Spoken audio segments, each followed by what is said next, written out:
সুপ্রিয় ইসলামী ভাইয়েরা, আসসালামু আলাইকুম রহমতুল্লাহ বরকাতু।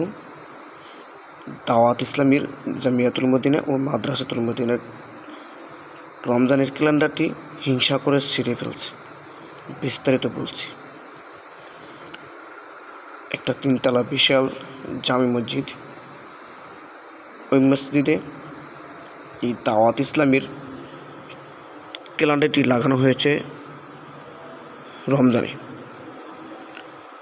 তো মুয়াজ্জিন সাহেব যখন মাইকে এলান করে, এই ক্যালেন্ডার থেকে দেখে এলান করে, যাতে করে তার সুবিধা হয় যে আজকে সেহরির শেষ টাইম কত, দেখতে সুবিধার জন্য মাইকের সামনে রেখে দিয়েছে।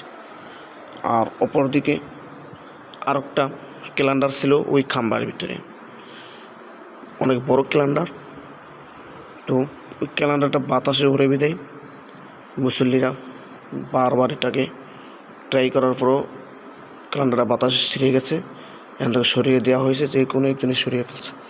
কিন্তু ওই ক্যালেন্ডারটা সরাই দেওয়ার কারণে জিদ করে ওই ক্যালেন্ডারের সাথে এই ক্যালেন্ডারকে ছিঁড়ে ফেলেছে। আমার জানার মতো তারপরও আল্লাহ মুআ রসুল ভালো, আল্লাহ রাসূল সাল্লাল্লাহু আলাইহি ওয়াসাল্লাম ভালো জানেন যে কে ছিঁড়ছে এবং কেন ছিঁড়ছে। কিন্তু আমার একটি সবশেষ দুঃখ আফসোস লাগে।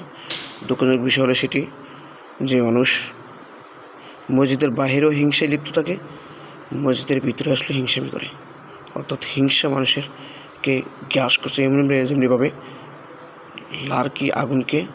আগুন লার্কিকে খেয়ে ফেলে। তো হিংসা মানুষের নেকি খেয়ে ফেলে, কিন্তু তারপরও মানুষের হিংসা যাচ্ছে না। দেখেন, মসজিদের ভিতরে হিংসামি চলে শুধু স্বাভাবিক একটা ক্যালেন্ডার নিয়ে। এই ক্যালেন্ডারটা ছিঁড়ে ফেলছে। তো এই বিষয়টা নিয়ে আপনার কাছে কীরকম লেগেছে সেটা জানাবেন।